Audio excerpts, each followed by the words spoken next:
Hello, and welcome to NatFun, a live-recorded tabletop role-playing adventure game where the dice and a few friends tell the story. My name is Jackie, and tonight I am your game master, and of course, I'm joined by a few friends, so let's roll into some introductions. Sorry, I was taking a sip of some not ale. Aiming fluid. Gaming fluid. My name's Jeremy, and tonight I will be playing, once again, Raceland. My name is Dan, and tonight, and assuming Eldrin survives the rest of the night and other nights, I will continue to play Eldrin. My name's Erin, and I will continue to be Edwina and Puppy. I am Matt, and I will continue to play Roland Nightingale until I'm eaten alive. Pessimistic group. You guys sound very confident. Setting the tone for the night. And then I'll be Ted. Ted. Or someone's going to end up being Banana, which we haven't really talked about who Banana is. We referenced it a couple episodes ago, but Banana is a randomly rolled character that you can listen to how we rolled that character on Patreon. And it's like our backup character. It's the first person that dies gets the random roll. Spoiler alert. That is who Banana is. I'm sure we'll get introduced to Banana at some point in this adventure. We wanted to have a dangerous one this go-round. All right, so before we get started with our adventure tonight, we do have some shoutouts. After each session, the players write down shoutouts to each other on our adventure Google Doc to highlight cool stuff that each other did in-game. It's a really fun way to support each other, mention cool character moments, and earn GM inspiration. We're going to use a randomized spinner app this week to pick and feature a couple shoutouts live. The first one will grant the recipient GM inspiration, and the second will grant the person who posted it GM inspiration. So, without further ado, we've got number 5. So this is from Jeremy to Aaron/Edwina. So what it says here is I appreciate that you dove right into the melee attack, and that I need to start playing characters that would do that more. So far, all of the characters that I've been playing have been ranged attack kind of characters, and I think that just sounds like it would be a lot more fun and a lot more risky also. With no risk, no reward. And in this case, my reward is a GM inspiration, right?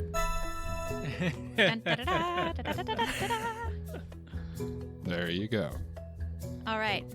Thank you, Jeremy. Awesome job, Aaron/Edwina. And next number is going to be 8. That is from Matt to Aaron/Edwina. Such a great character, and keeping the puppet in play, especially as a dog. You know, I just like how you keep bringing it back, and even when you were in the farmer's house and acting like it was a real puppy. It just made me laugh the whole time.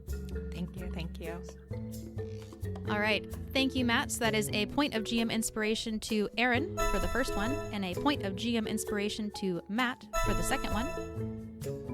Thank you. And are you guys ready to jump into some Nat Fun? Hell yeah. Yeah. Yes, indeed. Your voices are saying one thing, and your faces are showing another. So, in our last episode of When Thunder Rolls, our adventurers finally arrived in Kynesburn and met Martin, a local man who shared tea and some information about the beast they had been sent to take care of. His gratitude was noted, as he hadn't expected Lord Indario to aid them in their plight. After just a short conversation, they decided to head north, to the field where the significantly reduced flocks of sheep were now being tended. Along the walk, they ran into a field hand, frantically booking it in the opposite direction, calling out, "The beast is attacking!" Edwina led the charge through the slippery mud towards this mysterious beast, just to find it hunched over the carcass of a recently killed sheep. Upon hearing her arrival, it rose to reveal the massive head of a lion and a green dragon and a goat, as well as a large set of wings. Arrows flew, daggers were thrown, mauls were swung, and fire erupted from the maw of the beast. After just a few seconds of combat, the head of the lion fell, striking the muddy ground with a sickening sound that continued a bit too long, as in its place, 2 lions' heads emerged and drew their eyes directly upon Edwina. Bum, bum, bum. And it's at this exact moment in time, I'm going to get you guys your map. We're going to go, whoop. Can everybody see the map? Yes. I can Yes. see the dead sheep. All right. If you zoom out, you should be able to scroll down and see the actions to the south. Nickel. GM clarification. Yes. Can we get clarification on the terrain? Is it difficult terrain or not? Or is there portions that are difficult terrain? I wanted to be clear on that. Good question. Portions. So the road leading up to it is kind of the road that not only the farmers and herders were traveling on, but it's how they would move the sheep from field to field. So that was really muddy, mucky, yucky, very heavily worn and wet. That was difficult terrain. So getting up to the edge of the field, difficult terrain. Inside the field itself, puddles are difficult terrain. The dry spots are just high enough that they're okay. This is a much more lush, grassy field, so it's not that same mucky, muddy mess of being tromped on by all the sheep and everybody. Gotcha. Thank you. That is helpful. So there's the monstrous chimera. Right up on it is Edwina, who had been striking at it just moments ago. Roland was able to disengage and move a little ways away. I think you were like 15, 20-ish feet away to the northeast of where the monstrous chimera is. It's pretty close to the fence line of this field, but a ways to the south, I think, Eldrin, you were 20 feet to throw the dagger. Did you back off after that? Yeah, I backed off to be further back from it. Okay, so about how far Safety back are first you? is about 30 feet. 30-ish feet? I'd say 30 feet. Okay. And Raceland, you were quite a ways back. I know that you had fired some arrows at it. I think you were the furthest back. You're like 40 feet back at this point, if I remember right, or are you closer? That sounds about right. All right, cool. And Kodo is right there at your heels now. I did catch last time that I forgot to ask if you were doing anything with Kodo, so he has been added to the turn order. If you want to use him for your attacks or whatever, let me know. That is your responsibility to tell me what he's doing, but he is up there now to help remind us that he gets to do cool stuff too.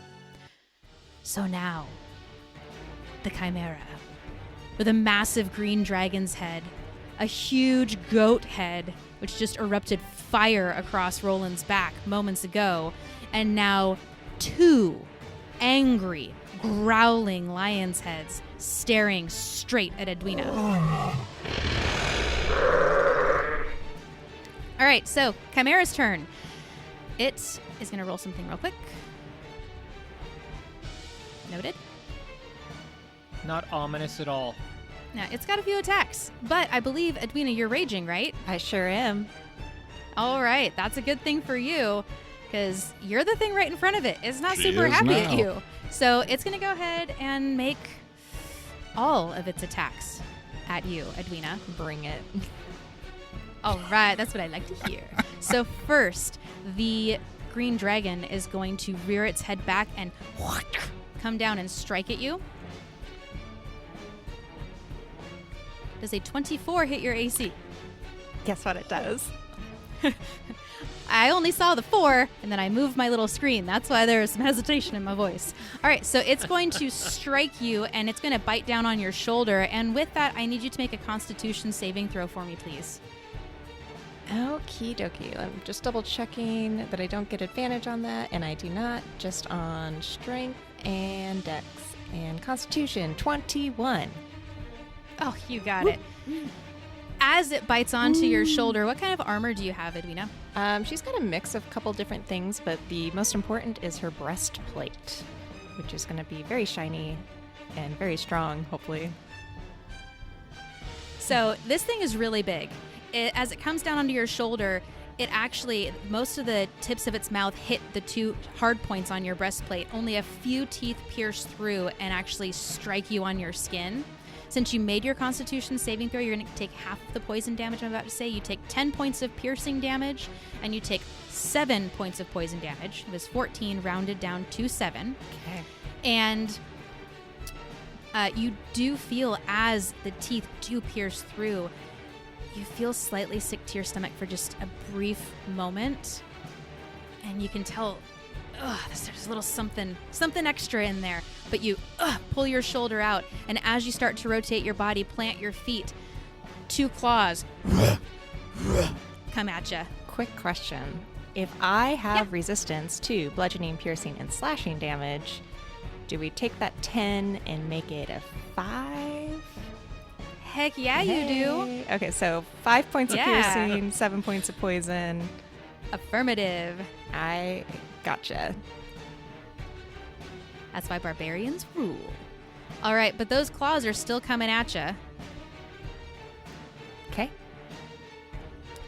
First attack is a 28. Second attack is a nat 1. Wah, wah. 28 hits. So if you can please roll a d6 for me. 1d6 is 6. Nice. Okay, so first attack, that 28. Lion's claw comes towards your face.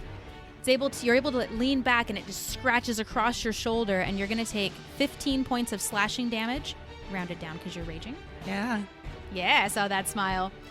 Second attack, as its first paw comes back down to catch itself, second one goes, but it comes high this time, and it's not used to having 2 lion's heads, so it actually catches its own ear, and it takes 6 points of damage from its own claw with that nat 1. Woo. That Better him than sucks. me. And its head falls off, and I'm just kidding. I was like, really? And Coup. as that claw returns back to the ground, you watch as it extends, as its paw goes back to the ground, you watch as it extends those claws, really digs in, and out of nowhere comes that goat. Trying to ram you with its horns. That's going to be a 25. Yep. It's rolling real good tonight, guys. So you're going to take 15 points of bludgeoning damage from the goat head, rounded down. It's going to be 7 points to you. That hurt. And that is the Chimera's turn. We're going to move on. Raceland and Kodo, it's your turn. So Kodo has been basically sitting out the attacks so that I can use 2 of my own. And in this particular instance, Raceland's going to pull out his trusty bow and use a +1 arrow to try to pop this guy. Does 22 hit? 22 hits. And the goat noggin. Heard. That sounds like a new band. I was gonna say like a cocktail. For 11. I'll have one of the goat noggins, please. Could you make that a little extra fried?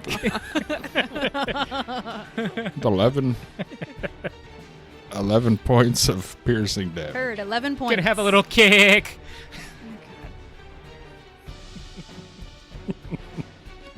Shaken, not stirred. Bad joke. Would you like to make any more attacks? Use any movement or bonus actions there, Raceland? Who are we if we can't have bad jokes? Yes, Raceland would like to do another attack. And does a 30 hit? Absolutely a 30 hits, and that is green, my man. That's a crit. Nat 20. Oh, snap. With 9 piercing.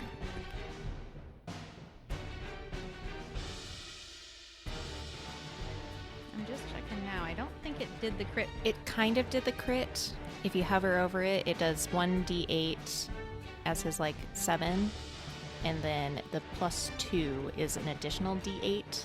But Oh, I see what you're saying, Yeah. the 2. Oh. You just rolled real bad on that, man. Yeah. I mean, I'm willing to accept that. It looked really good. It just didn't hit as hard as we all thought it would. Yeah. It was still epic. It went through and through. Although that's 20 points of damage in one round. So compared to our level 3 characters we did in our first adventure that we tested, you're good, man. That was a crit. Where were you aiming for? I think you said previously you always go for the eyes. Always go for the eyeballs. The goat's eye in this particular instance. Heard. Left eye or right eye? Well, at the angle, because Raceland is a little south of the Chimera, actually a little southwest, and the Chimera is facing Raceland, so that would be the right eye, please. Heard. Its right eye is now just the butt end of an arrow. Bad man. Does it end your turn? That will end Raceland's turn. All right. Did you need Kodo to move at all, or is Raceland moving at all? I forgot to ask that. We are staying where we're at. We seem to be pretty effective from that spot. All right. Edwina. Rage is still engaged. We've got our oh hell no energy. We just got attacked. We're a little bit poisoned. Things ain't going well. Got a little eyeball juice on you. Yeah, the little squirt in action here. Nickel. But we're going to bring down Breaker's Beak. She's going to focus a little bit more this time. So no Great Weapon Master does a 21 hit. Yes, it does. Yes.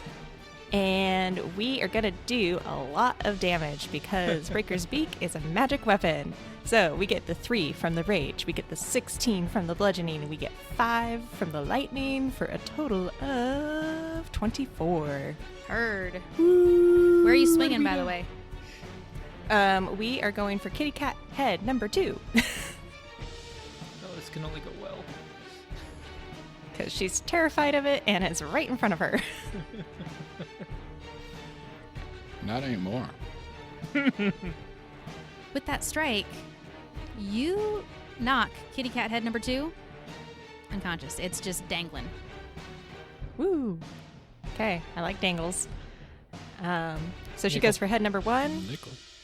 and 26. 26 hits. Awesome sauce. And this is going to be 3, 10, 5 for 18. Heard. Rolling from the background. The puppy can stay.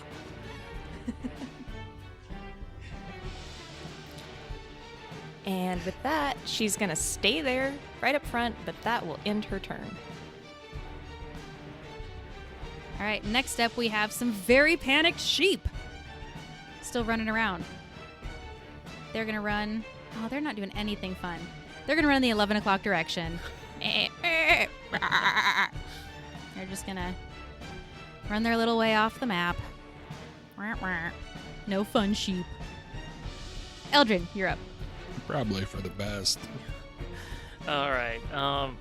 Eldrin is gonna do something uncharacteristic. He's hoping his companions will notice this because it's the first time he's kind of running towards danger instead of away from it. So, as a free we action, noticed. Is he literally running towards danger? Go, notice me! I'm running towards danger! well, I'd like to shout for everyone to get 35 feet back from the creature as a free action as I head towards this creature. And then if I'm going to cross that fence, is that difficult terrain? I basically have to eat up a little movement to get across it, I assume. No, I'll say this fence it's for sheep. They don't need a big, difficult barrier. You can just do a cool, like, power slide move like you're going across the hood of a vehicle, but over the fence. Done. All right, that's exactly what he's going to do. And I will say, I like how specific you're being with those units of measure, sir. I need y'all to back up 35 feet, okay? And as a bonus action, I can drink a potion, correct? Well, that's tricky. I believe you'd have to look at the potion. So we have a homebrew rule for healing potions that you can do that, but I believe most potions in the description it says as an action. Let me check that real quick here. It doesn't say as an action on it. That's why I wasn't sure, I guess. In this instance, I will allow it, but I'll have to kind of review for the future because you're not even supposed to do it with healing potions. We just say if it's to yourself, you can. So, makes sense. Let's go with it. All right, I'm fine if not, but it's just Rule whether of I do it now or cool. later. All right. I will drink my potion of growth, so I will gain the enlarge effect for 1d4 hours, no concentration required. So, assuming we're not going to go that long into combat, I won't bother rolling that. Oh, let's roll go it, because roll this could be Let's see really how- fun roleplay fodder, depending on how long you're going to be.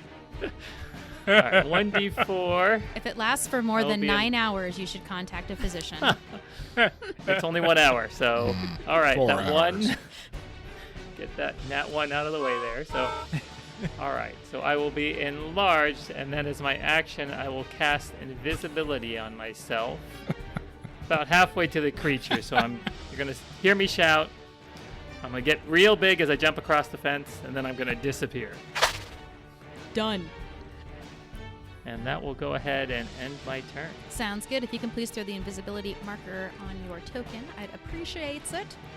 And now we're up to Roland Nightingale. Sorry, I am not Francis. Roland Nightingale.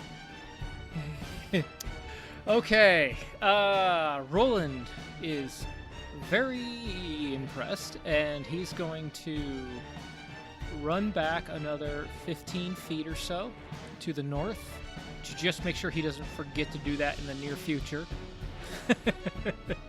And it actually puts him in the angle he wanted to. He's right behind the Chimera, and that is fine with him because he's not really digging these heads. He's going to take his 2 shots with E sharp at the Chimera. Being there are people in melee with it, he does get sneak attack on that first one. Affirmative. So does a 20 hit? Totally does. That would be, with everything all in, that would be 21 points of damage with a little bit of poison in there. Heard. Great. Where are you aiming at it, by the way? He's going right for the hind end. He's not dealing with heads. He's got wings in the way. He's got tail and heads, and he's going right for the butt. Nickel. All right, and I will say that after you take that shot, you watch as it looks like it's true, and then the wind blows, and you watch that arrow start to veer off just a little bit. It goes a little higher than you wanted, but just the edge of the arrow tip catches its hindquarters and creates a nice long 4-inch gash on its left flank. Okay. Roland's gonna pull the bow back again. He's gonna correct a little bit, take a deep breath, and take his second shot. Does a 15 hit? Unfortunately, no, a 15 does not hit. Okay, that wind got off best of him. He is going to turn and plant his feet, but he is going to yell and use a bardic inspiration, knowing that Eldrin is going to be doing something cool, and Eldrin just has to hear him, and he's going to say, "Play that funky music, giant boy." And he has a D8 of inspiration for his next attack, because he saw him get big and then disappear, and he's going to hope that helps him out and something cool happens. And that can actually be used in his attack damage or in to reduce his attack damage against him as well, because I'm a Bard of Valor. So Attack damage or attack hit? both. I'm a cool ass bard. That's fancy. And that will end my turn. All right, we're back around to the monstrous chimera. And I think the only one that's going to see this, because those heads on the front end are really distracting, the only one that's going to see this happen is you, Roland. That big gash on its hindquarters, you watch it almost start to heal a little bit, and then all of a sudden, rip open as a goat head emerges out of that wound, facing you. Well, that's just nasty. Which the rest of you don't see that because there's so much stuff in front of you. But Edwina, that lion's head that was just hanging down, you hear crack, crack, crack, crack, crack, crack, crack, and it almost like horror movie style, like pops itself back into place and pops its neck and growls at you and starts looking straight at you again. You still got 2 lion's heads, 1 dragon's head, and now one front end and one hind end goat head. It's like cat dog. Burn it with fire. All right. And with that, we've got some attacks that are going to happen here. So they are pretty much all going to happen still at Edwina. You hit hard. You are right there in its face. It's not a smart being. It's going to launch everything it can right at you. So that's going to be a bite from the dragon first. Whew. Yeah, it just crit. And I assume a 30 hits your AC. Sure does. Yeah. Okay, go ahead and make a Constitution saving throw for me, please. I'm so happy for you. Because I got a 10. Oh no. All right, so that is going to Do you have be... inspiration? I'm going to save it. I haven't said the result, so you're good. I'm going to save it. Go All ahead. right, so that's going to be a total of 18 points of piercing damage, rounded down to 9 because you angry Edwina, and 19 points of poison damage. And now we're on to the lion. Both lions, actually. Okie dokie. You ready? All right.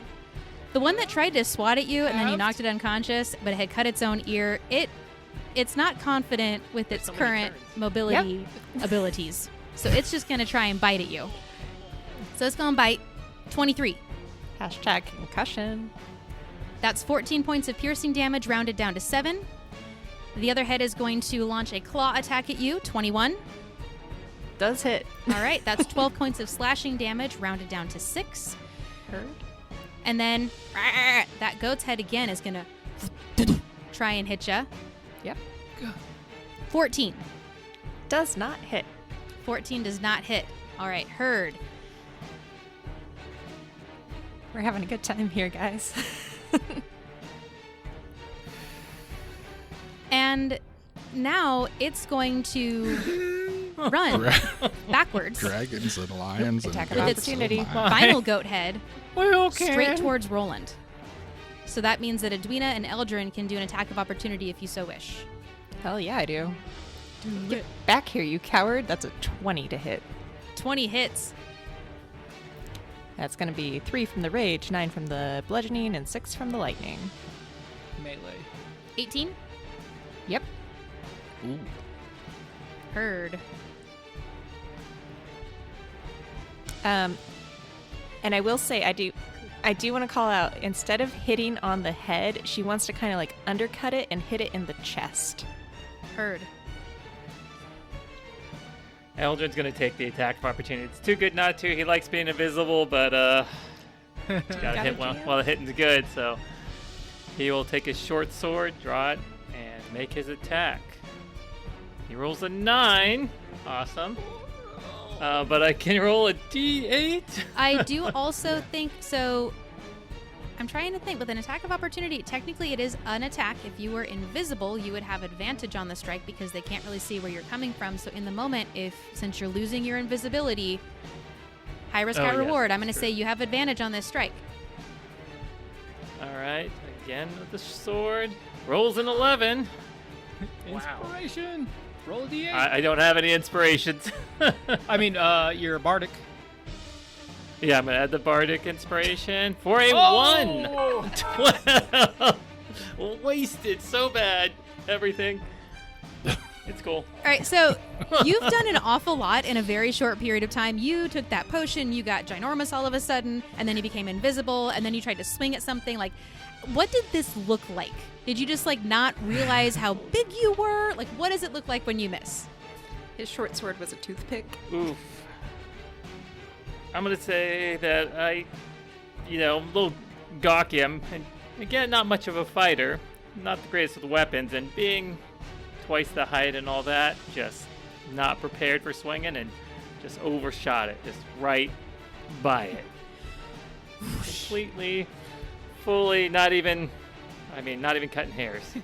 It started to back up before you really had the It's probably still not as awkward as an animal with a goat's head sticking out of its ass running backwards while it's dragging an unconscious lion head from the other side. The lion head is back up, thank you very much. It's all creepy-like, but it now is going to, like a horror movie, be walking backwards with its weird heads.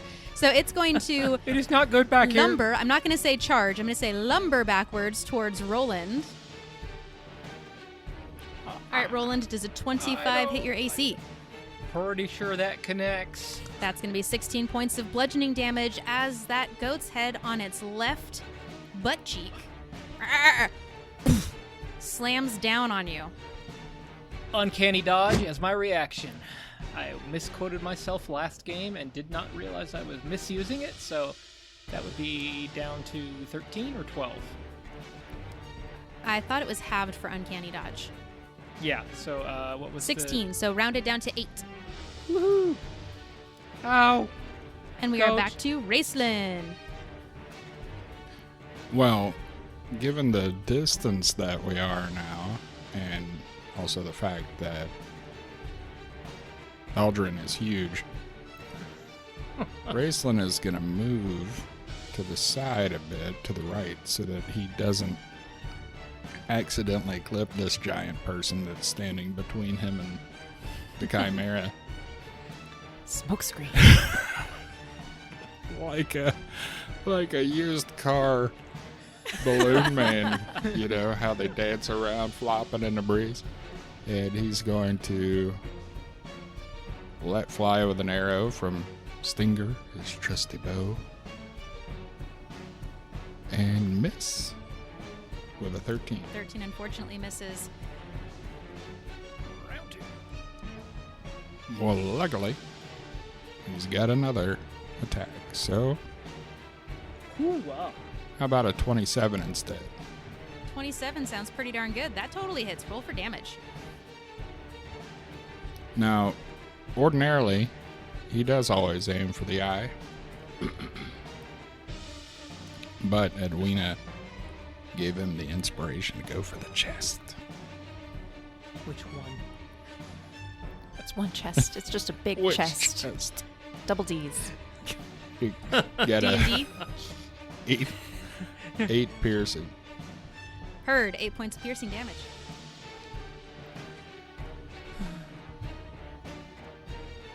You still have some more movement and a bonus action if you so choose. And are you giving Kodo any instructions? I think you can tell him to move as a free action.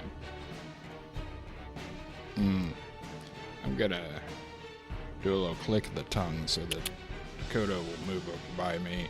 I really, with me using, or with Raceland using all of his attack actions, just kind of want to keep him close by. And that will end Raceland's turn. All right, Edwina. As kind of like a free 2-3 second conversation, she's going to turn to Giant Eldrin and be like, 35 feet back, why? Am I allowed to respond? Oops. Edwina should have Eldrin just throw her at I was thinking the same thing. I was just That would be thinking the good. same thing. I would say fastball special. I would say not necessarily. You can say something on your turn, or one of you could give up part of your turn if you so wish. If you feel this is important enough to sacrifice part of your turn, go for it. So if you want to give up a bonus action to hang out long enough to listen, and then he uses his free action early, like, I'd allow that. But if it's supposed to be 6 seconds for all this shit to go down, I will give up my bonus action if I can hear his response. if he chooses to use his free action to communicate. All right, how can I do this in a few words for a free action? 35 feet back, why? As she's getting ready to sprint forward. Just wait give me one turn. That's it. And this, rage across her face of, I just want to be in the thick of things. Oh, damn it. Okay, fine. And she's going to take a javelin from her back and chuck it as hard as she can at this thing. Does 13 hit? 13 does not hit. Even as you throw it, that wind gets it some resistance, and it does not make it the full distance all the way to the Chimera. It down into the ground. Roland goes, "Hey!" And then, okay, so that was one attack. She's going to use her second attack to throw a second javelin, but she's really pissed that she missed the first time. Putting a little oomph on it, does a 15 hit. Unfortunately, it does not. It makes it a little bit further, so you can see these 2 javelins I'm putting on the map here falling nearby, but just a little bit short. Nice illustration. God damn it, Eldrin, this better be worth it. And then instead of moving up into it, she wants to move about 15 feet, just kind of around and just create some space between her and Eldrin. Heard. And that'll end it. And speaking... All right, Oh, hold Eldrin's- on. Speaking of herd, Oh, yes, that's right. we've got some sheep. And we move directly into the path of travel. Come here, fluffy things. So they're barely visible. They kind of run back into your guys' field of vision, but they're still a good 70 or 80 feet away from this thick of it. Now it's Eldrin's turn. Thank you. All right. Eldrin is... I'm gonna have that song in my head. Into the thick of it. So, Eldrin's going to move to the right. He had intended to be a lot closer to the creature. So he's going to make sure he's within 30 feet of this creature. And 35 feet from his companions, because he's going to uncork his...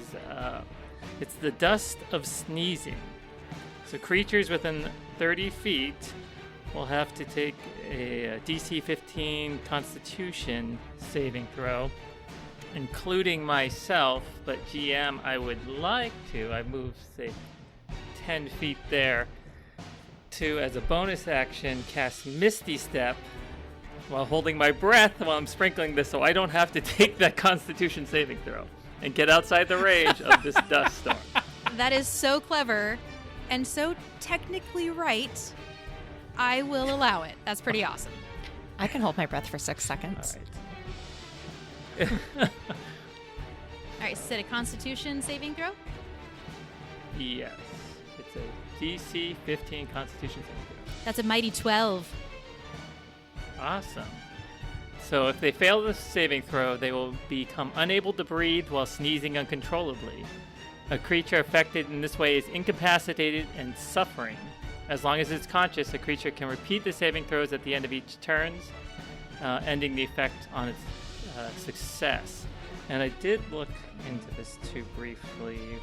There's a certain amount of time before it technically would die by holding its breath, and I forget. It's a while. It's like a minute plus a certain amount of 30 seconds per level Okay, of so con. good. So Then it would be at least 10 rounds of combat. I'll double check it right now. Okay, so I doubt that will happen in this case.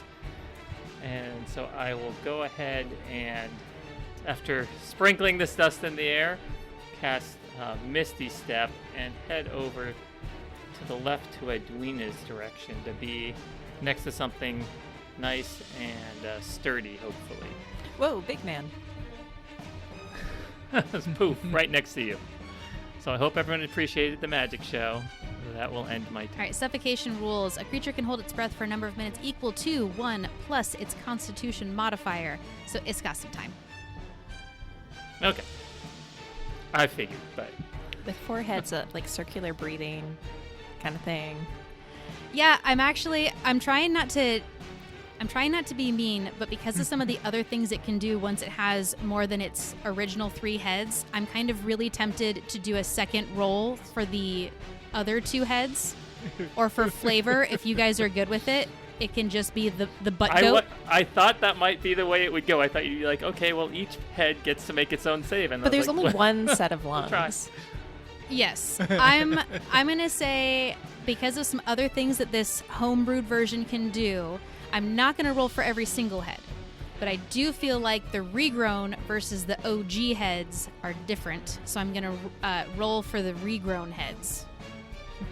Butt goat. Okay. Coming in strong. which they rolled an 8. So Yes!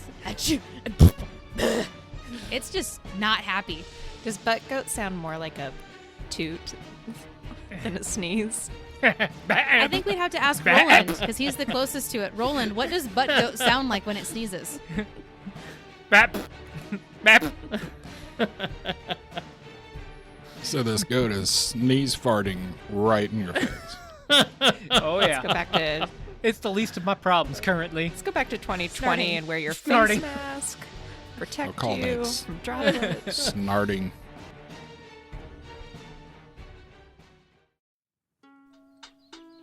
Hey man, how's it going? This is a really cool vibe, this whole NatFun thing, right?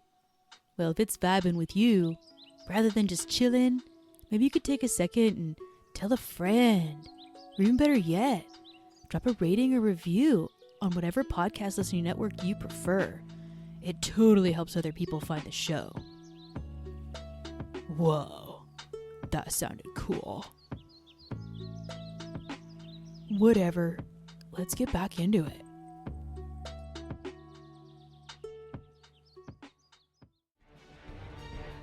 So this goat is sneeze farting right in your face. Oh Let's yeah, go back to it's the least of my problems currently. let's go back to 2020 Snorting. and wear your Snorting. face mask. call Protect that you from droplets. Snarting. Roland raises his cape with a flourish to cover his mouth. Go ahead, Roland. Oh, I have got so many problems right now, and goat head ain't one. Oh goodness. And if I'm clear on this, our monster is at the edge of this cloud, and it's sneezing and goat farting and incapacitated because of this.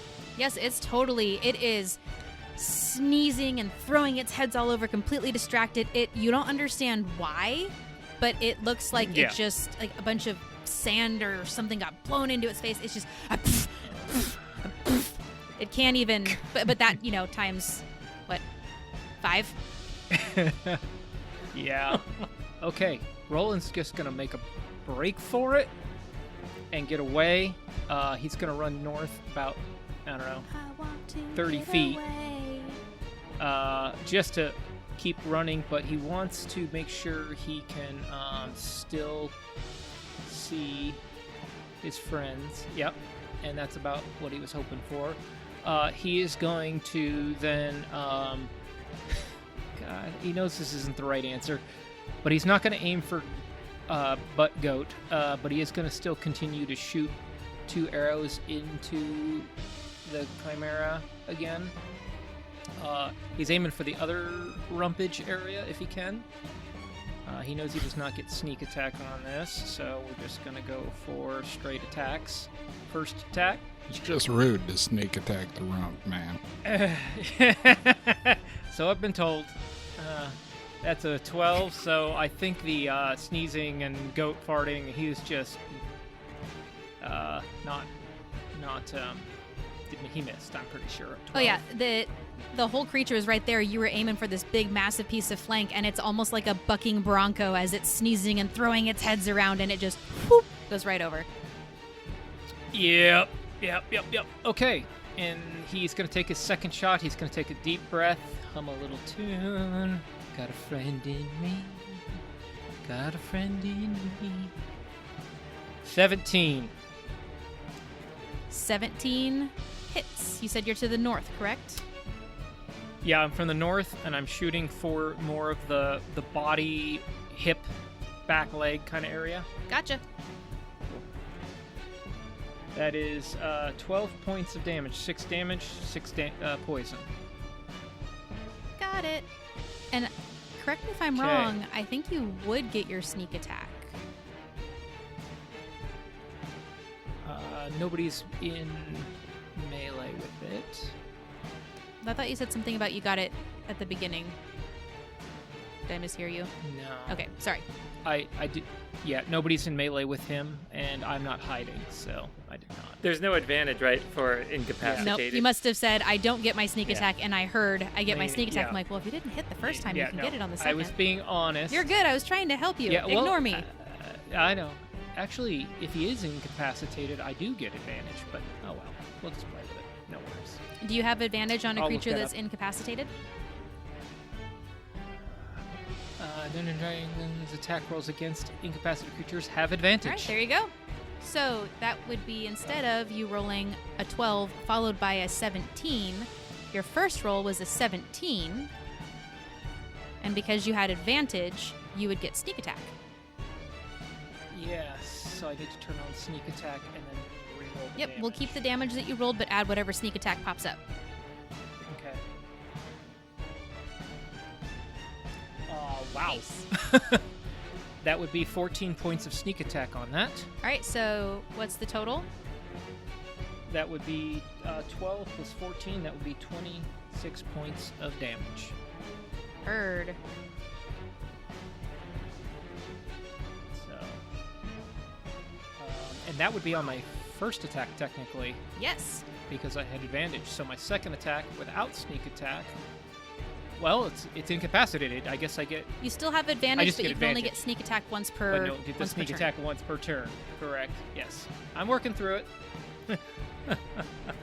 How about a crit? Ooh. Sounds good. What's that number? What's that juicy crit number? That's a 27. I'm pretty excited about the whole situation. Do it. That would be 7 plus 5. That would be 12 points of damage. Heard. Okay, and as Roland's long and lengthy turn continues, he is going to turn, and he's just in range of Edwina to do Healing Word to keep her on her feet. And he's going to say, "Stay alive! Stay alive! Stay alive!" And he's going to cast it at level 1 because he's not sure how long this is going to last. He'd rather keep her up at this point. Sorry. And that is 5 points Cue of healing. angelic music. I feel a little bit better. It was the puppy. Fluffy wins. And that is the end of Roland's long and debaucherous turn. All right. Roland, with those 2 hits on that flank, the first one grazed, the second one, thump, that arrow went right into that wound, and you watched it go in.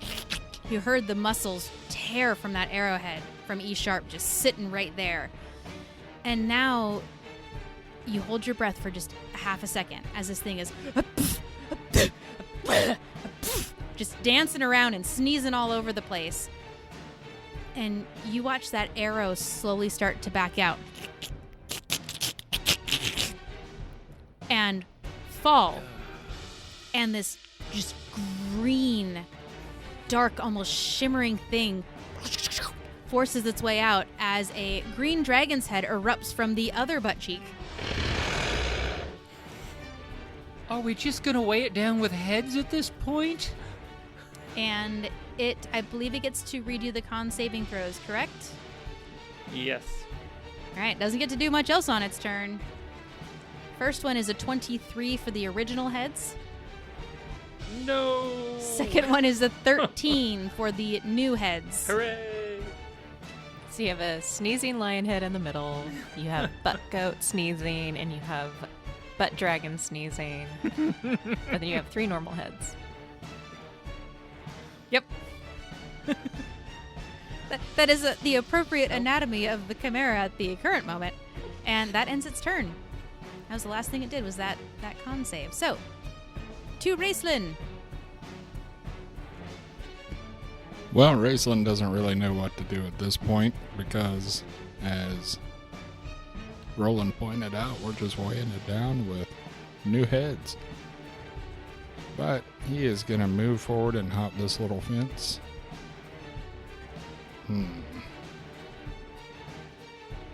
And once again, go after him with the bow. I've lost track entirely of what heads we have available at this point. You currently have 2 of everything.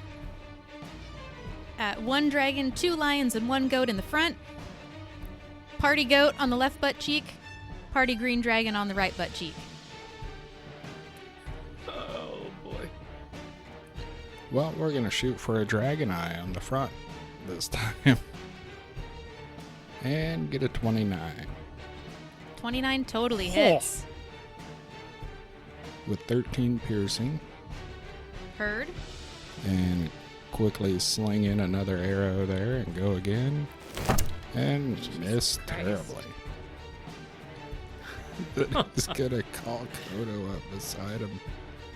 What did you And roll there, that- Raceland? We're having wanna nat say. fun. I not believe that's a nat 1. We're having nat fun rolling nat 1s. With that nat 1, can you tell me what damage your bow normally causes, or your +1 arrow normally causes? It would be, I believe, 1d8 plus 4. All right, so roll a d4 for me, please. I don't want to. I don't want you to either. And roll a d4 and add 1. Oh no, she's making it worse because you're talking back. No, because he used a +1 arrow. Well, that would be a 4 plus 1 equals 5. All right, as you go to let that arrow loose, you adjust your hand at the last second and get too much of a grip, and when it goes and it flies, it actually slices your fingers and you take 5 points of slashing damage. That's just rude. This is why, you have to think about what you're doing when you're strapping your arrow into the knot. There's a whole transition to hold kind of thing. Like, you get too excited, just go sour.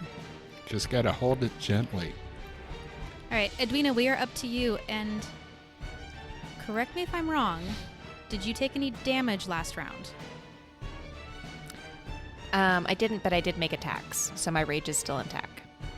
Did you hit? I don't know if it's make an attack or hit an attack. It's just make an attack.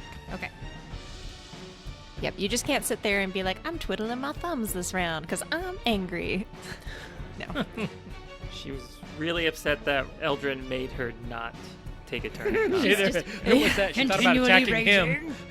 That's why I threw 2 javelins, 2 of the 5. You're good. So she is going to bonus action, just get right up in this thing's face again. So bonus action dash, however far away she needs to run, she is doing that. I And think with your normal movement, you can just get there. What's your normal movement? 50? Yeah, it was like 30, 35 feet away. Perfect. Yeah, you could go around. Yeah, you could run around it a couple sneezing powder times. and get there. You could jump She's gonna over try and it make it twice. like- Dizzy. You could go around it. around and get there. Yeah.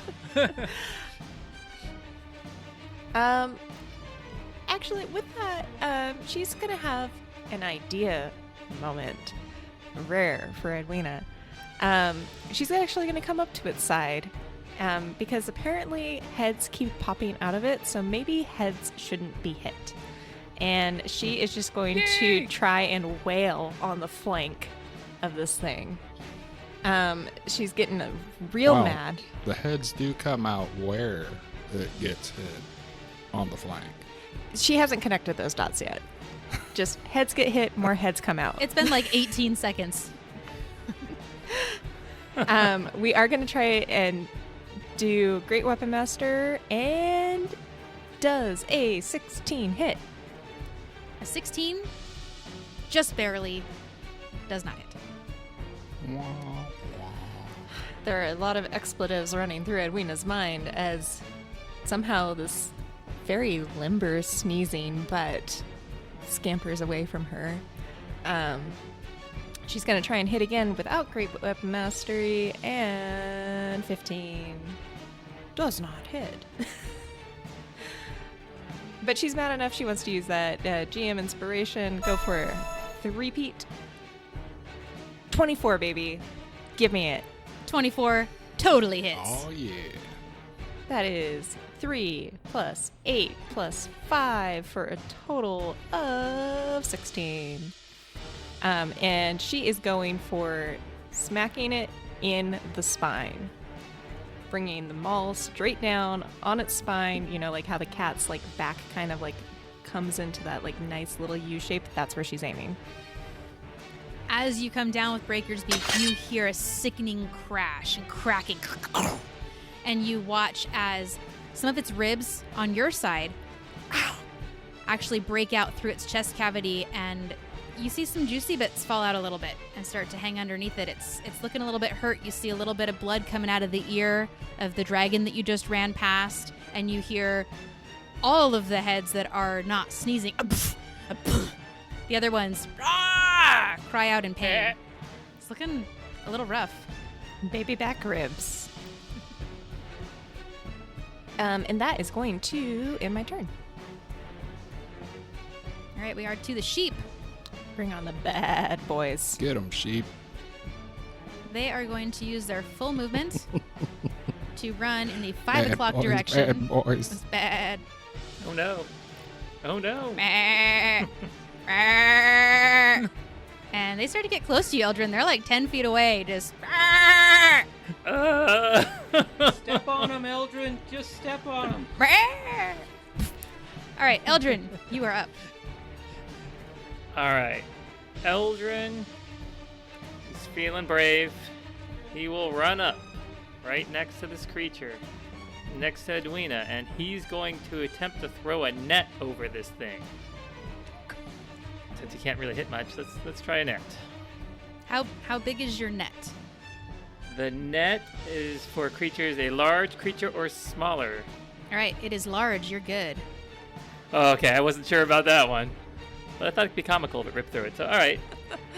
So When in doubt, break through. it is. Does a 24 hit? Yeah, it does.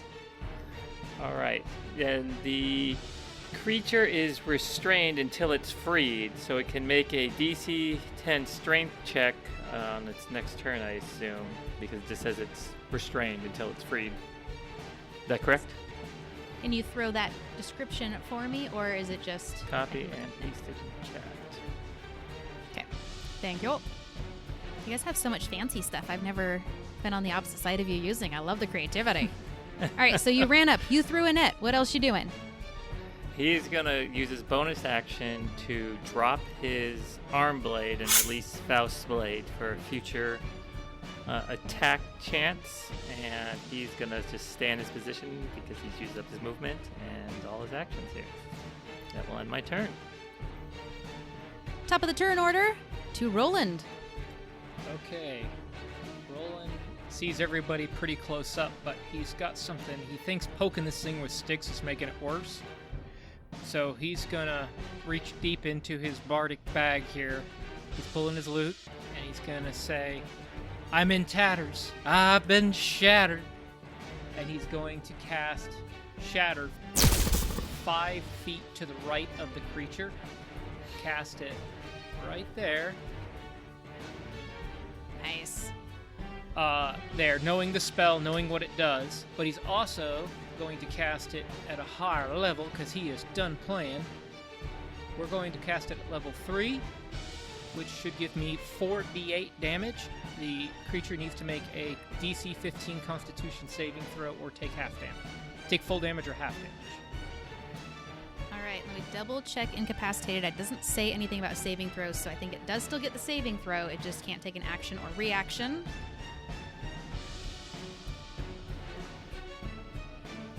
(21) Frick. Okay, that's 18 points of damage, so he takes 9 points of thunder damage. All right. And I will say, because half of the Chimera is kind of incapacitated, we'll say it rings those noggins a little bit harder. So I'm going to say instead of taking half, it's going to just take 3/4 of the damage. Okay, so that would be 18. Mathing. 9, 13 and a half? 13, yeah. So we always round down for ease, so 13. Yeah. 13 points of thunder damage. And that wouldn't affect the net because it's not slashing, right? I was Correct. reading the description. I was like, did he destroy the net I just No, put on it's the thing? thunder. It's thunder damage, and it's a right. Constitution save, so I don't think It's a it's that thunderproof kind of net. dumb- Got it. Yeah, yep. High-end stuff. Right. Let me take my spell slot down, and then my bonus action. I am going to give Edwina my last bardic and say, Smash it good, hit it good, smash it good. That's my last part. Smash it, smash it. Should have gone with salt and pepper there. Smash it. Smash it. Smash it. Smash it real good. Oh, can we retcon that? Smash it real good. Smash it real good. Yeah, that was probably. And now we are back to the monstrous chimera, which still half of it. It's just sneezing and heads are flying around all over. And it does have its original dragon, lion, and goat head up. I need to roll one quick thing. Okay. And it's going to just try and attack this thing that is on it and kind of flail wildly. So, It's a maul, not a flail. First off, Dragon's gonna go first and try and bite at the net that's on it. Attack is a 27, which I believe hits the net. Yeah, that was a 10. It was thunderproof, not dragon. Unfortunately, I believe it has an AC of 10. Yeah, And long gone. well, no, it does not, because this is not a smart thing. It's just attacking the thing that was thrown on it. The dragon, the teethy teeth, do piercing damage. So although it breaks the armor class of the net, the teeth just go He's through the gaps in the following net. his dentist Doesn't do advice and much. flossing regularly. Flossing. There you go. There you go. But the lion is going to go with a claw. That's flashing. 16. 16 does break the AC. Because restrained does affect your speed, it affects saving throws, but it can still attack. Technically, it could have attacked all of you with the restrained condition, but it just wants this thing off of it. It's a beast. So it's going to cause 13 points of slashing damage, which I believe crushes the net. It's Yeah. falls down. Somebody And- owes me a new net. And the remaining OG goat head is going to rear back and just come down on you, Eldrin. Oh gosh, does a 29 hit your AC? Definitely. I've got a 14 AC, so Yeah, it's going to be 9 points of bludgeoning damage as it slams into you. I'll use my uncanny dodge and have that to 4 points, preferably.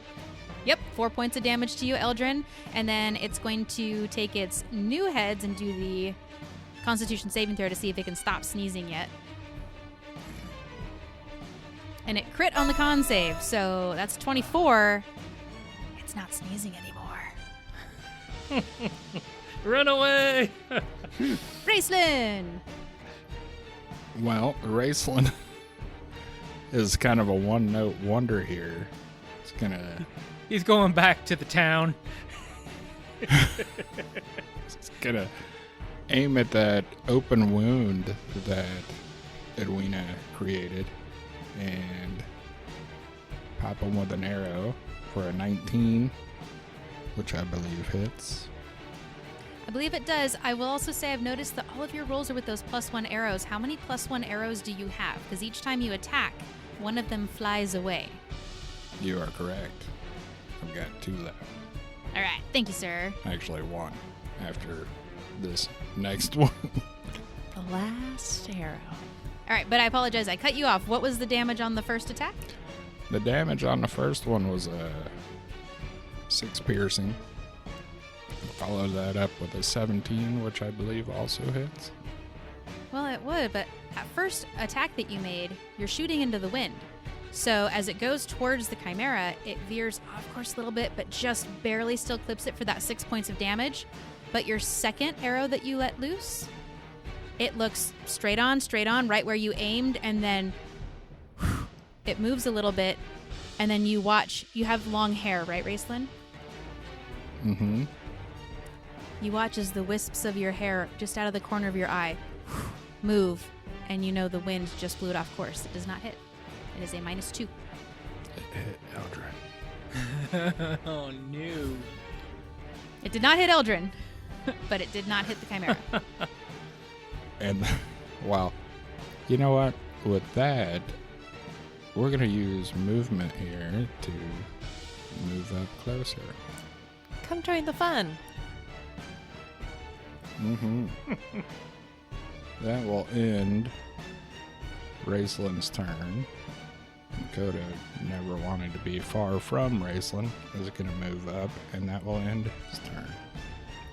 This is a veritable smorgasbord, guys. It's a party. All right, Edwina, you are standing before this massive beast. It's no longer sneezing, but you can see blood dripping out of some of its nostrils. You can see the wound that you had. You can't tell if it's a lung or just a muscle or something, but there's something red hanging out of that opening. Looks hurt. Not death's doorstep, but looks hurt. So I want to get gross. Bring it. I would like to plunge my hand into the opening cavity of this beast and rummage around looking for a heart. Okay. I don't know if that would be an unarmed strike, like a strength thing, an investigation. She wants to find the heart and she wants to squeeze it and squeeze it good. It's a medical check. Yeah, Squeeze it good. I'm debating doing a Animal handling. Well, I was going to say nature, but I would say nature or animal handling would be to see if you can find it. Now, this is a large creature, and you are a fairly large person, but this is going to be pretty difficult. She doesn't mind getting blood on her face, so she's all up about getting in there. Now that she sees this thing, okay, we're going to go. And before you do your roll, though, I will say this will be your action to do this. Okay, so no attack after this.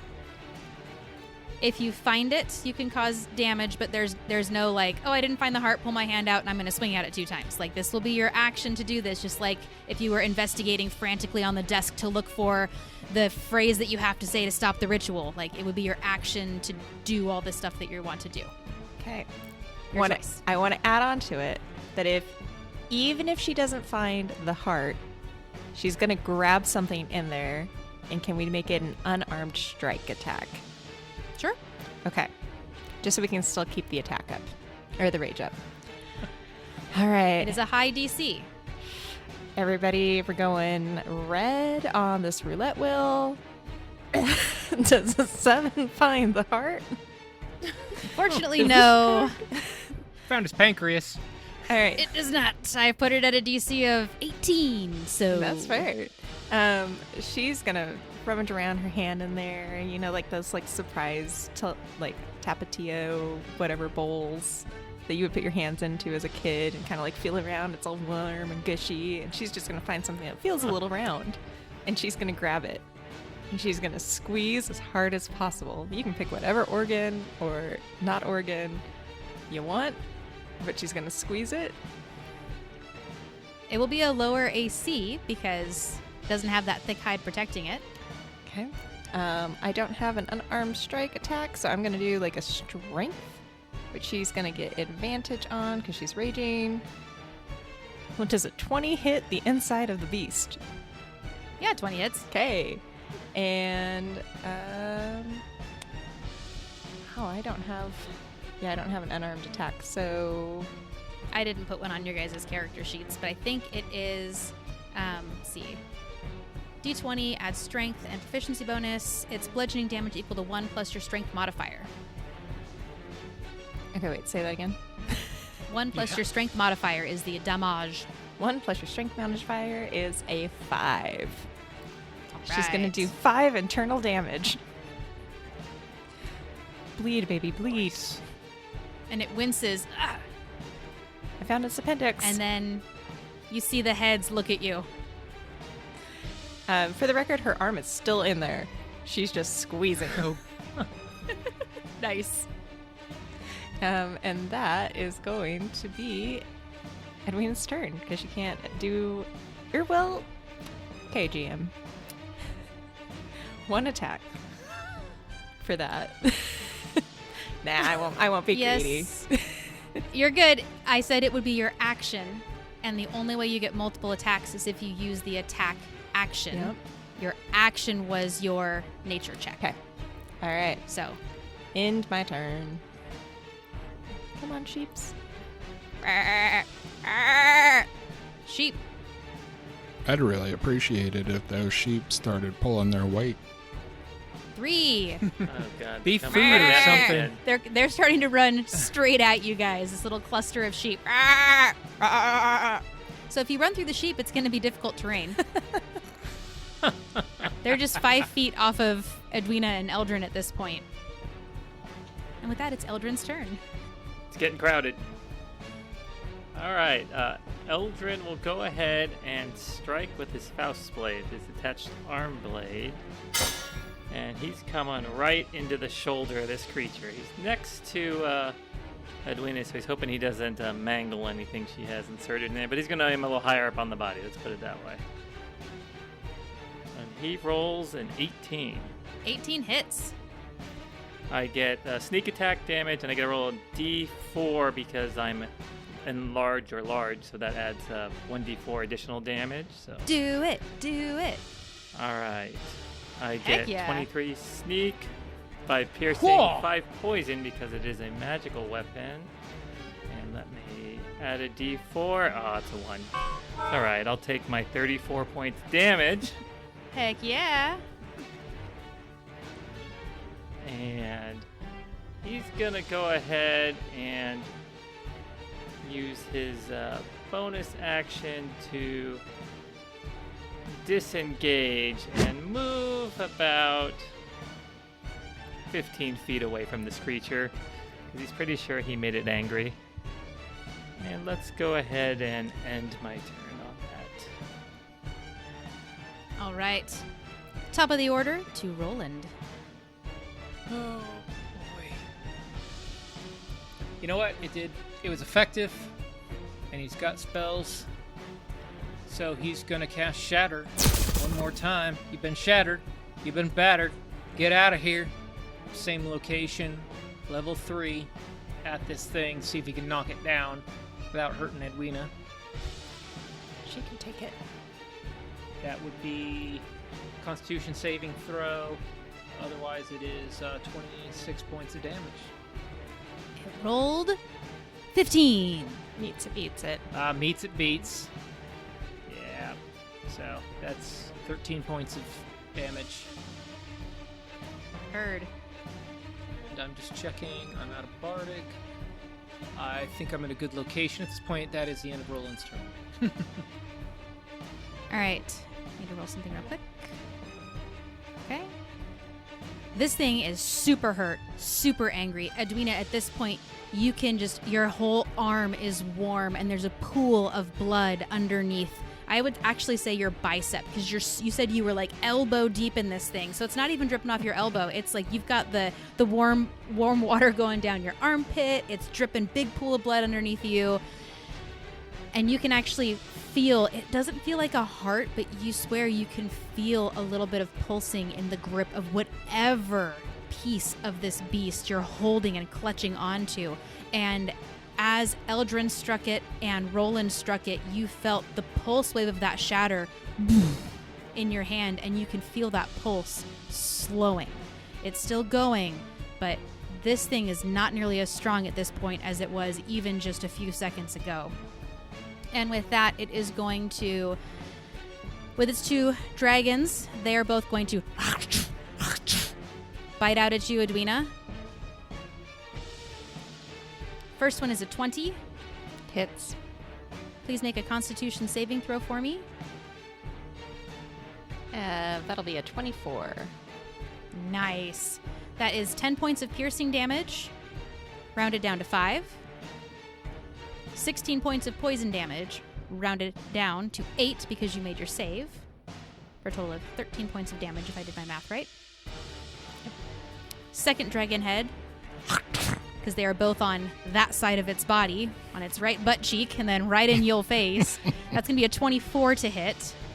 Hits. Roll another Constitution saving throw for me, please.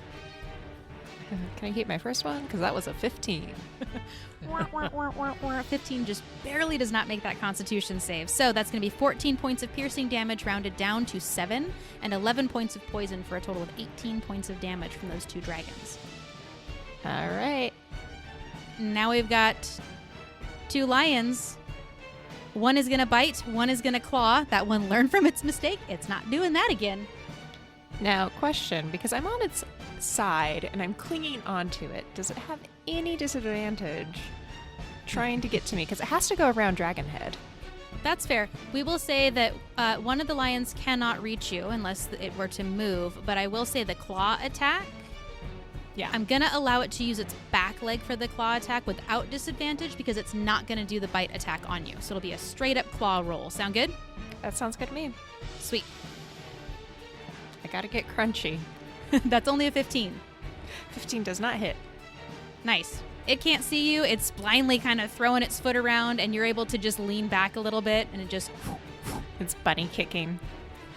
But as you're focusing on that leg, you feel your grip almost starts to slip on whatever thing you're holding on to, and then you hear this noise, and then the wind picks up all of a sudden. As those wings pull out, and it starts to flap, and it doesn't get high off the ground, but it does pull just enough that death grip that you have, it cries out as it pulls away. And I'm going to have you roll a d10 for me, please. Hang on. That's a 3. All right, it takes 3 points of damage as your grip slides off, but it pulls whatever that is a little bit out of its body. And it's going to hover about, I'm not even going to say 10, I'm going to say just about 8-ish feet, just enough that it gets out of whatever you're holding. And it's going to back up just a smidgen. It's going to plant itself evenly spaced between Edwina and Roland because there's a lot of heads. There's a lot of attacks on this thing. Dragons have attacked. Lions have attacked. There's 2 goat heads left. So, question. Yeah? With it moving like that, does that mean that Edwina would get a attack of opportunity? I would say no. I was trying to be nice to give you the cool death grip thing because you chose, and you can totally give me the thumbs up or thumbs down. You chose to hold on to that organ. I wanted to give you something because doing that would prevent you from using your weapon because it's a 2-handed weapon, if I remember correctly. It is, yeah. Okay, so I wanted to give you the damage to not be too crunchy, but I would say you wouldn't be able to hold on until it's out of your reach and then also grab and hit. Yeah, Worth a shot. I'm happy with the 3 extra points. You know, I just wish I hadn't trimmed my nails the night before. Maybe I could have gotten a couple extra, but we'll take it. You tried. But it's hovering about 8 feet off the ground, and Roland and Edwina, you clearly see and have that slow motion, oh no moment as both of those goat heads rear back and come back down, bleating extremely loudly as fire erupts out of both of those goat heads in 15-foot cones and make it just barely to you, Edwina, and just barely to you, Roland. Cool beans. So I am going to need both of you to make a dexterity saving throw for me, please. All right. Edwina has That's my got jam. something. Danger sense advantage on that. Dexterity. We get a 20. Nice. What did you roll, Roland? 14. He's going to use his inspiration and re-roll that. Frick! That's a 14. Meant to You be. just try as you might. You cannot change your fate there, sir. Monkey, muddy dang boots. Tripped over sheep dung. All right, so you guys are going to take... Oh, it rolled real bad. Oh, yeah. So that's going to be 20 points of fire damage to you, Roland. Oh. And because you made your save, it's going to be half, only 10 points of fire damage to you, Edwina. An uncanny dodge from Roland, so he can take half from his reaction. All right, you guys. Edwina's down more than 100 hit points. I'm sad for her. We are definition bloodied. Yeah. And you can all see that there is blood just shy of pouring out of the wounds on this thing. All of its heads are hanging low. One of the dragon's jaws is slightly off kilter. This thing's looking extremely rough, but it is just about 8 feet hovering off the ground in between Edwina and Roland. And real close to them scared sheep. To Raceland! Well, Raceland did have the idea of running in here and starting to use his short sword. I advised him against it, but he would not listen. And that being the case, with this guy now hovering 8 feet off of the ground, we're going to go back to the Old Faithful. We have 1 + 1 arrow, and then it is regular crapola arrows. And I will say, if you really want to do that, run up and hit it with a short sword, if you jump as part of your movement, you would have enough movement to get there because you're about 20 feet back from this thing. I would say that I'd let you jump and swing because that's NatFun.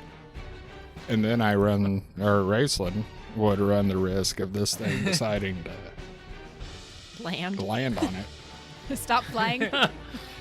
You kill it, and it lands on you. That is 120 Bad bludgeoning decisions damage. are not fun. All right, sorry, I interrupted you. I derailed it. What was your attack roll with that last +1 arrow? Well, it was a 13 + 2 for a 15, which would miss, as I remember. Correct, sir. And so now with a regular arrow, he misses again with a 13.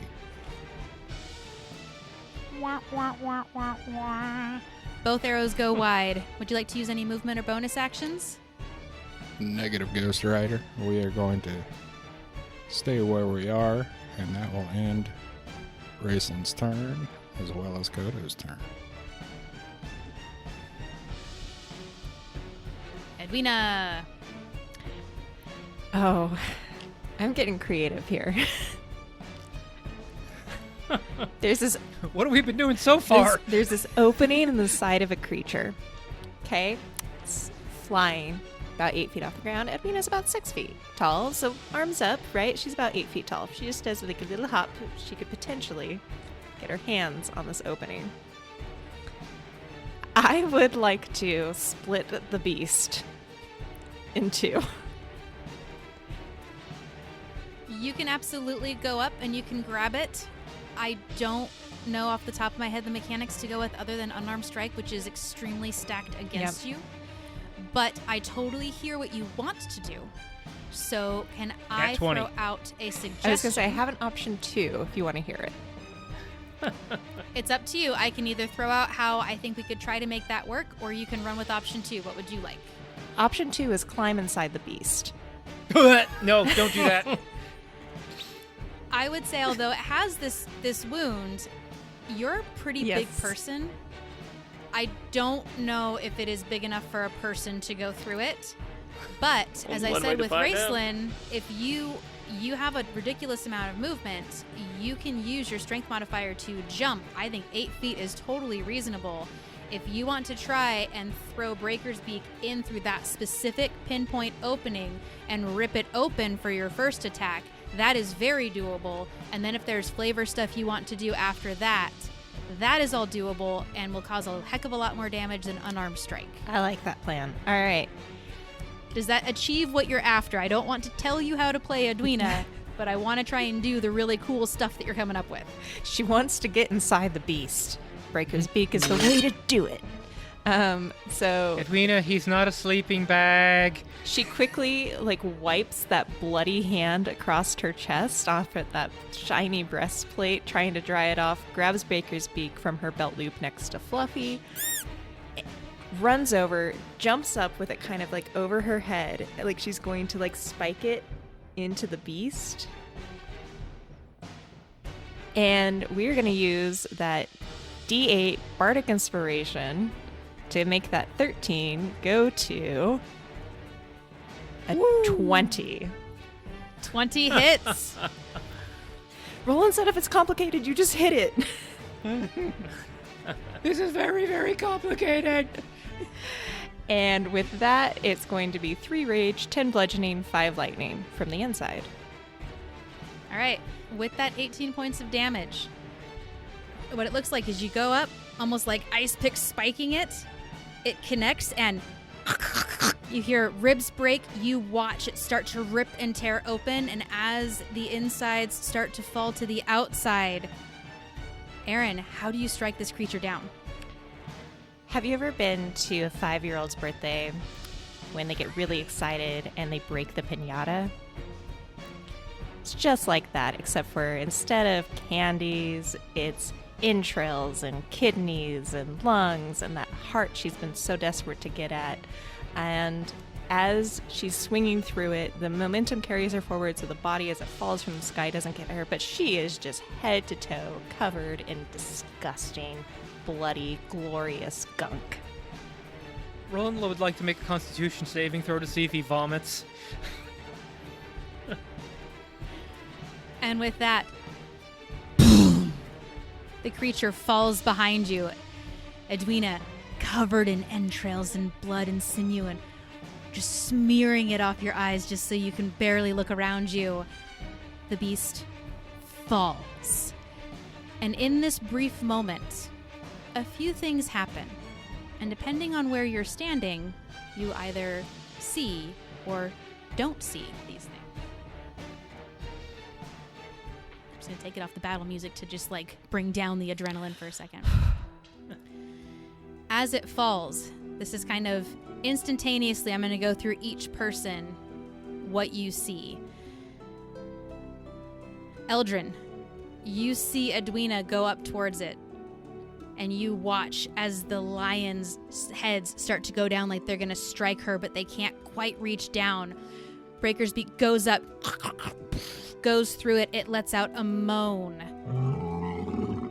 And you hear this low rumble as it falls. You can't tell where that sound is coming from. Roland, you see Edwina come out the other side, breathe an awkward sigh of relief, and then you notice a glow on the left ear of the original lion's head. Edwina, you have to wipe the blood and things out of your eyes to be able to look around. You feel the ground beneath your feet rumbling with a deep rumble. It almost feels like an earthquake or something. It sounds like it's coming from behind you, but when you look, you don't see anything over there. And then last we come to Raceland. Raceland, how do you feel about Edwina's glorious ascent and descent through the chest cavity of this monstrous chimera? I'm just looking at it like, thank Christ this thing is finally in a more manageable size, because I have a sneaking suspicion that maybe it's not fully dead. Just a hunch. I don't know. But it does bring to mind a Star Wars joke that I'll drop on you real quick. What temperature is the inside of a tauntaun? Lukewarm, baby. Nice. I'll show myself to the door. You're good. As you breathe that sigh of relief, you look back at the beast, waiting to see if it's going to jump back up or grow 6 new heads. You don't know, but you expect the worst. And then you hear this low rumble. And as soon as it hits your ears, you feel a slight ache in your heart. And you look down at this creature, and you watch as the original lion's head moves just slightly. Just like when your dog is laying down, kind of asleep or looking off into nothingness, and then it just does that little chin move to just look at you. Does that. It catches your gaze. You watch the eyes glow slightly. The glow starts to dissipate. And that sound that you hear, you recall, is one of the rarest sounds in the world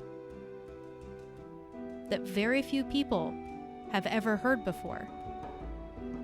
You, and if you recall from your session 0, Fisher, being some of the only few that have ever heard the purr of a chimera as you watch the life leave its eyes. It exhales. It slumps to its side. And on that note, we are going to end tonight's session. Victorious, Survived. but with lots of questions. Now I feel I'm guilty. depressed now. Yeah, this is kind of rough, man. Can we do it? None of over? you guys noticed that bit. But Eldrin feels nothing. Edwina doesn't give a shit, but Aaron is like, "Aw, kitty cat." but now we can totally do the banter just a little bit. If you guys have anything you want to say, you are victorious. Thank Wow. Christ. That was Thanks for letting me be a little bit creative, because I was like, what would a barbarian do in battle? Because like hitting it obviously just keeps bringing heads back. So what if we could just get it from the inside out? Yeah, I think that's super creative, and I'm always down to do the creative stuff, the NatFun stuff. And thank you for this is the like hidden olive branch that I talk about between GM and players. And when you have a good group, it's there. So when the GM says no, it's because you know there's another factor involved, or vice versa. So that was like a really nice olive branch moment, especially when I was like, all right, you're gonna do this damage because you're clutching the thing, but you don't get your attack of opportunity. So like I really appreciate that give and take. And I loved the creativity for the end. And thank you for going with the Breaker's Beak suggestion, because I just don't know how to make a hand grip of something really cause as much damage as a forged, pointed, sharp, and blunted weapon that weighs 20-something pounds that you're swinging with, with like the inertia. So it's like, I don't want to be lame, but technically that'd be like 6 It probably would not points. have killed the Yeah. thing. Well, actually, wink, wink. Anyway, actually, the rules in the card book and the better. I know I am a little rules heavy, but it's because I have not GM'd long enough to just be comfortable going totally off book and not swinging way too far or way too short. So I appreciate you guys Well, rolling with I that. loved it. I like that we could say what we want. Like, here's what I'm trying to do. You let me know if it's too far. I can edit. And on that note, thanks guys. See you next week. come again. Bye. Fishy bacon. Yeah. Thanks so much for listening. bye, everybody. A chimera. To our listeners, I hope you all can find a table or a computer and some friends so you can roll into your own NatFun. Not fun. That sounded It was actually closer than I expected.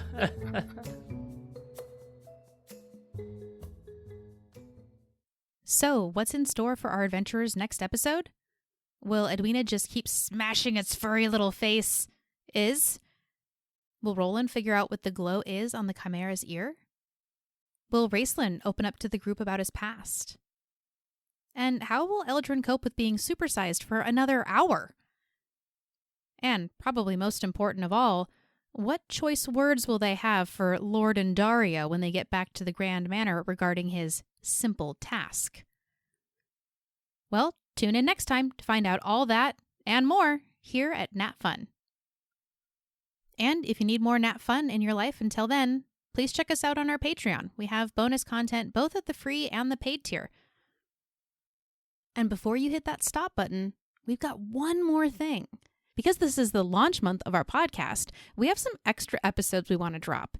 And we have some trailers for those episodes too. So if you're interested, keep listening for the trailers of our solo adventures, A Court of Lies and Loyalty, and Doritos' Last Day.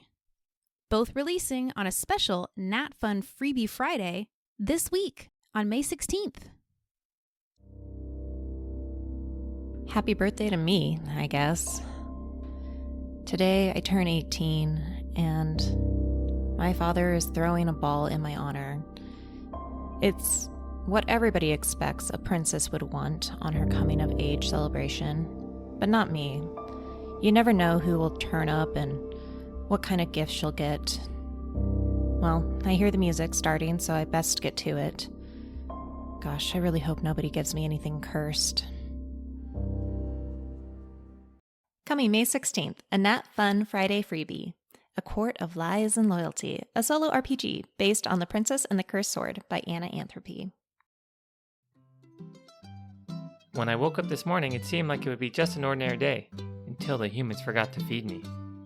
With each passing hour, the hunger pains grow, and yet I go on trying to find distractions to get me through the suffering. Let this be a testament to my courage and perseverance. If you are hearing this, then make sure my name is not forgotten. Dorito. Ugh. Why did they have to name me after food? Never mind. It's been hours now and the humans still ignore my cries. Today I'm going to die all alone and unfeeded. Check out NatFun to hear how Dorito's last day plays out. A wretched and alone game jam featuring our NatFun single-player adventure, coming to all your favorite podcasts and listening networks on May 16th.